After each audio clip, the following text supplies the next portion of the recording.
말씀을 사모하셔서 이 자리 가운데 오신 여러분들을 주님의 이름으로 환영하고 축복합니다. 이 시간 왕을 통해 깨닫는 것이라는 제목으로 우리가 말씀을 받는데요, 바라옵기는 이 시간 나누는 말씀을 통해서 하나님의 은혜와 평강이 저와 여러분들께 함께 하시기를 간절히 소망합니다. 오늘 본문에서 우리는 다윗이 온 이스라엘의 왕으로 세워지는 대관식을 봅니다. 사무엘하 2장을 보면 사울이 죽은 후에 북쪽에 있는 지파들은 사울의 아들 이스보셋을 왕으로 삼고 아직도 그 세력을 강하게 유지하고 있었습니다. 오직 남쪽의 유다 한 지파만이 다윗을 지지하고 있었어요. 그리고 그를 왕으로 세우게 됩니다.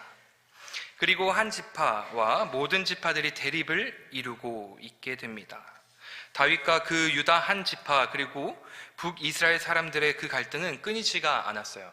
얼마 전까지만 해도 호수를 사이에 두고 양쪽 지파의 젊은이들이 격렬히 싸우다가 죽어갔던 사건이 있었습니다. 그런데 어찌된 일입니까? 이제 지금 온 이스라엘 사람들이 찾아와서 다윗에게 왕이 되어달라라고 요청하고 있죠. 신기하게도 그 미움과 살이가 가득했던 분위기가 반전되고 있습니다. 그들은 다윗에게 찾아가서 우리는 혈족 가까운 관계입니다, 우리가 친족 관계입니다 라고 말하면서 다윗에게 왕이 되어줄 것을 간청하고 있습니다. 오늘 본문 말씀 1절을 한번 함께 읽어볼까요? 시작. 온 이스라엘이 헤브론에 모여 다윗을 보고 이르되 우리는 왕에 가까운 혈족이니이다. 아멘. 백성들의 간청을 전달하기 위해 이스라엘의 모든 장로가 다윗을 만났습니다. 자신들의 왕이 되어달라는 이 요청에 다윗은 어떻게 했나요? 왕이 안 됐나요? 네, 이 왕이 되어달라는 이 요청을 다윗은 승낙하게 됩니다. 그런데 그 승낙이 결코 정치적인 조약이 아님을 분명히 했습니다. 다윗은 하나님 앞에서 그들과 언약을 맺습니다. 하나님께 먼저 다가가서 허락을 받고 언약을 맺고 그것을 기초해서 왕이 될 것을 승낙합니다. 그리고 이제 대관식을 준비합니다. 그리고 다윗에게 기름을 부어서 온 이스라엘의 왕으로 삼습니다. 이 장면을 오늘 3절은 이렇게 말합니다. 이에 이스라엘의 모든 장로가 헤브론에 있는 왕에게로 나아가니 헤브론에서 다윗이 그들과 여호와 앞에 언약을 맺음에 그들이 다윗에게 기름을 부어 이스라엘의 왕으로 삼으니 여호와께서 사무엘을 통하여 전하신 말씀대로 되었더라. 아멘. 이날은 이스라엘 역사에 영원히 기억될 날입니다. 다윗에게 기름이 부어지고 왕으로 선포되는 순간 폭포수처럼 쏟아지는 그 백성들의 환호와 기쁨의 얼굴을 우리는 상상하게 됩니다. 이제 분열된 지파가 통합이 됐고 그 통합의 결과로 안정과 강력해진 이스라엘의 미래를 꿈꿀 수가 있게 되는 것이죠. 이렇게 모든 사람들의 환호와 기대 속에서 다윗이 이스라엘의 왕의 자리에 오르게 됩니다. 본문 속에서 우리는 잠시지만 이스라엘의 그 역사적인 장면 그리고 결코 잊혀지지 않는 역사적이며 위대한 왕의 등극을 보게 됩니다.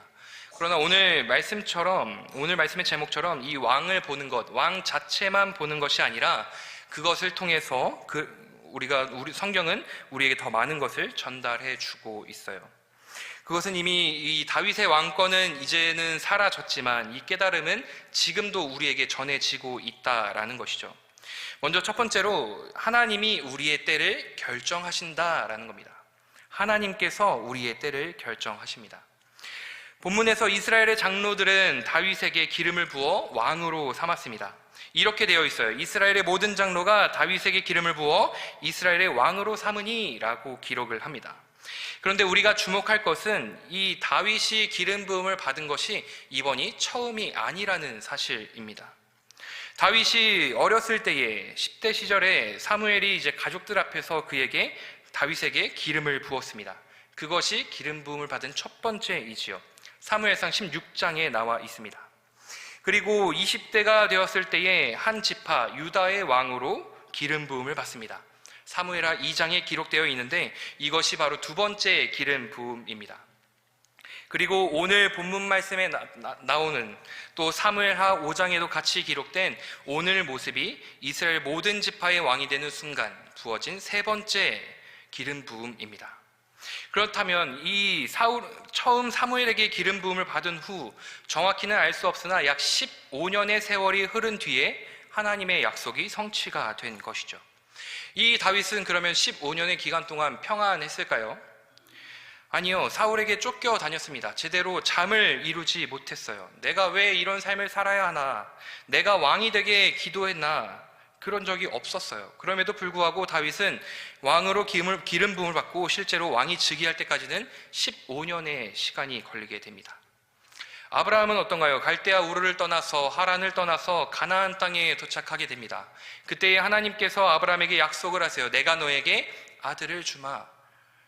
그리고 이 75세 때 약속을 받았는데 실제로 아들이 주어진 것은 25년이 흐른 뒤였다라는 것이죠. 그러니까 다윗만 아니라 다윗과 아브라함, 모세도 40년의 훈련의 기간이 있었고 바울도 마찬가지라는 거죠. AD 32년에 사도행전 9장에서 다메섹으로 가는 그 길에서 예수님을 인격적으로 만나고 하나님께서 바울을 가리켜 내가 이방인에게, 임금들에게, 유대인들에게, 나의 백성들에게 나의 이름을 전할 그릇으로 택한 내 그릇이다 라고 말씀을 하셨지만 다윗은 14년이 지난 뒤에야 안디옥 교회의 파송을 받고 전도 여행을 시작하게 됩니다. 이처럼 성경에서 하나님의 선택을 받았던 모든 인물들에게는 이 기다림의 시간이 분명하게 존재한다라는 것이죠. 그러니까 하나님께서 선택하신 하나님의 사람들에게는 이 기다림의 시간이 분명하게 다 있습니다. 그리고 그 약속의 때는 다름이 아닌 하나님께서 결정하신다라는 것입니다. 이때가 오기까지 하나님은 다윗이 왕위에 오를 수 있도록 여러 상황을 준비해 가셨어요. 첫 번째로 그 적대적이었던 분위기를 화합의 분위기로 바꾸어 주셨습니다. 다윗을 대적하던 이스라엘 백성들과 장로들은 어느새 자신들이 당신과 혈족임을 이야기하며 우리의 왕이 되어달라고 다윗을 찾아왔습니다. 그렇게 모두가 일치해서 다윗을 왕으로 모셨어요. 또 다윗이 기름 부음 받은 장소인 이 헤브론은 우애됨의 장소 또는 하나됨의 장소라는 뜻이 있습니다. 하나님께서는 화합의 때뿐만이 아니라 화합과 통합을 위한 그 장소까지도 준비해 주셨다라는 거죠. 그리고 적절한 때에 하나님께서 원하시는 그 때에 다윗에게 약속하신 그 약속을 이루신 겁니다. 그렇게 우리는 본문을 통해서 깨닫습니다. 하나님께서 우리에게 약속하신 이 성취의 때, 그 때를 하나님께서 결정하십니다. 우리 인생에 정말 중요한 그 때가 하나님의 손 위에 있다라는 거예요. 우리가 계획해 가는 손, 우리가 뭔가 열심히 일하며 땀 흘리는 손 분명하게 중요합니다. 그러나 그보다 더 중요한 것은 우리의 때가 하나님의 손 위에 있다라는 사실을 깨달아야 합니다. 우리가 그것을 인정하고 기다릴 줄 알아야 한다라는 거예요. 우리의 인생의 어두운 시간을 지날 때에도 하나님은 그 때를 향해서 우리를 위해서 일하시고 계신다라는 것이죠.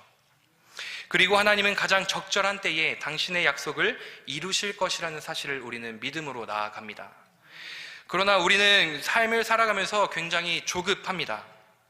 우리는 굉장히 조급해요. 하나님, 3개월 드립니다. 아셨죠? 하나님, 6개월 드립니다. 우리 아들 시험 합격할 수 있게 해주세요. 하나님, 이번에는 넉넉하게 1년 드립니다. 승진 부탁드려요. 이렇게 기도를 하고 그것이 이루어지지 않으면 하나님, 우리 사이에 어떻게 이럴 수가 있습니까? 이거는 좀 아니지 않습니까? 하면서 우리는 조급해하며 분노합니다.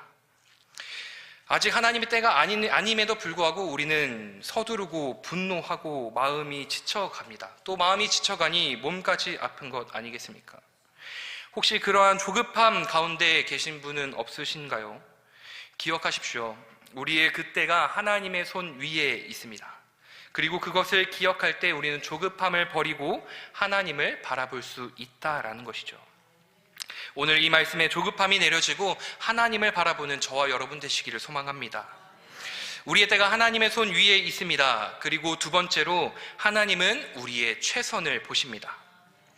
우리의 최선을 보신다. 하나님은 우리가 최고일 때만 보시는 것이 아니라 그저 우리가 맡겨진 그 자리에서 최선을 다할 때 우리를 보신다라는 거예요. 하나님께서 최고의 일 때만 보신다라고 하시면 우리는 어떤 한때를 꼽을 수도 없을 거예요.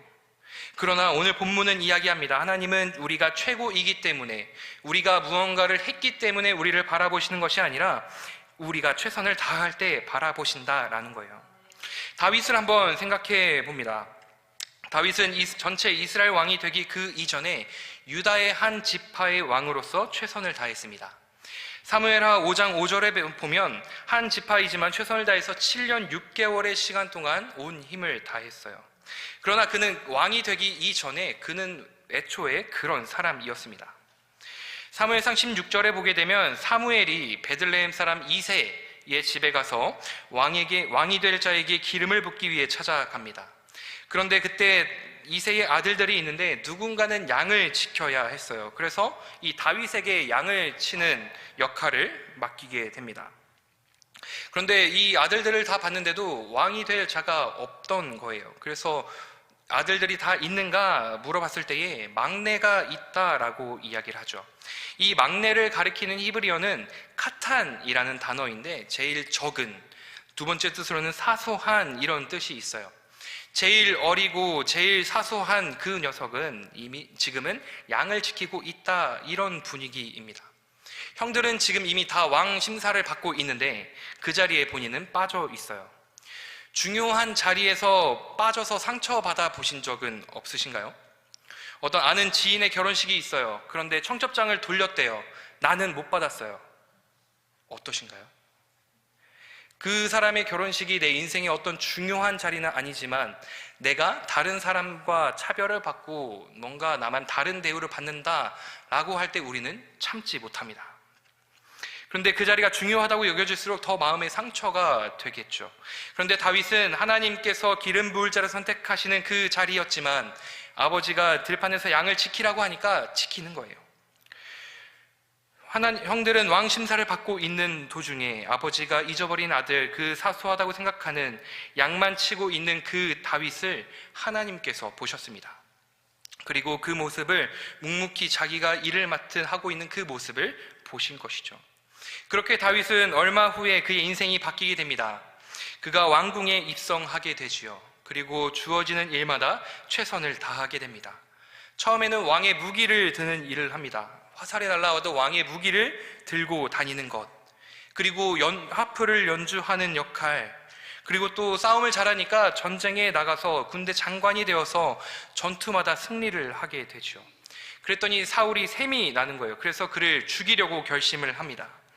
그래서 다윗을 불러와서 내가 몸이 좋지 않으니 수금을 연주해라 라고 하죠. 그때에 어떻게 합니까? 창을 들어서 던지죠. 그리고 그것을 피하고 또 던지고, 물론 피했다는 말은 없습니다. 근데 2번 던졌다고 해서 아마 피하지 않았을까라고 생각이 됩니다. 그런데 그러한 상황에서도 다윗은 계속해서 왕을 섬겼습니다. 그런데 이제 더 이상의 그 위협을 견딜 수가 없어서 피난 생활을 시작하게 되죠. 그를 죽이려고 사울의 군대가 가는 도중에 사울이 한 동굴에서 발을 가리웠다라고 기록을 합니다. 용변을 보았다라는 거죠. 부하들은 기회입니다. 지금 저 사람을 죽여야 합니다. 라고 하지만 다윗은 그래도 그가 하나님이 세운 사람이기에 나는 그럴 수 없다. 라고 이야기를 합니다.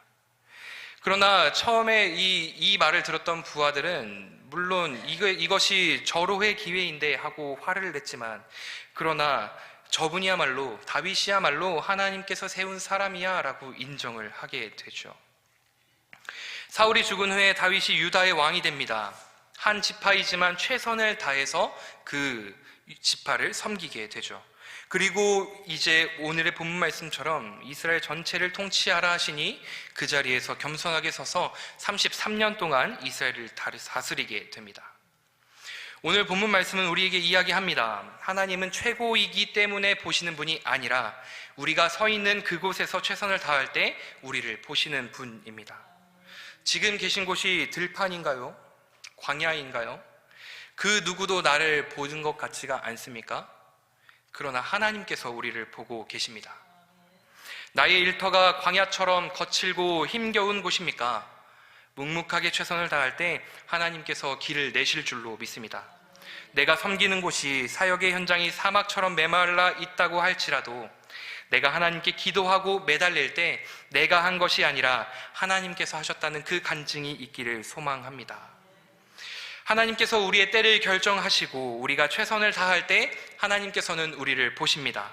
그리고 마지막으로 세 번째, 하나님께서 우리의 진정한 왕이십니다. 하나님만이 우리의 진정한 왕이 되시죠. 분명 다윗이 왕위에 오르는 모습을 우리는 보았지만 이 모든 것 위에 하나님이 보입니다. 백성들이 찾아와, 장로들이 찾아와 다윗에게 왕이 되어달라고 이야기했던 것, 그 모든 것도 다 표면적인 이유일 뿐 정말 근본적인 이유는 하나님의 말씀 성취입니다. 하나님께서 계획하시고 하나님께서 택하시고 사무엘을 통해 전하신 그 약속이 이루어진 것이죠. 역대상 11장은 이것을 잘 나타내고 있습니다. 오늘 본문 말씀 3절 하반절에 보면 다윗에게 기름을 부어 이스라엘의 왕으로 삼으니 여호와께서 사무엘을 통하여 전하신 말씀대로 되었더라 라고 기록을 합니다. 여호와 하나님의 말씀대로 되었다라고 본문은 우리에게 선명하게 이야기하고 있어요. 이 땅에 왕인 그 다윗을 세운 그분이 온 우주의 진정한 왕이신 하나님이십니다.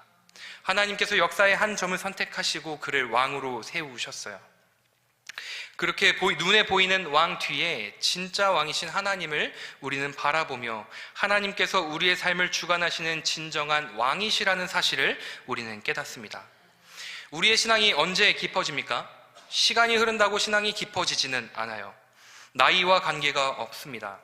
내 맘대로 하고 내 계획대로 움직이고 내가 모든 것을 할 수 있다고 생각해서 인생을 살아가지만 어느 순간에 나의 삶을 붙들고 계신 분이 나의 진정한 왕이신 하나님이시구나 라는 것을 깨달을 때 우리의 신앙이 깊어집니다.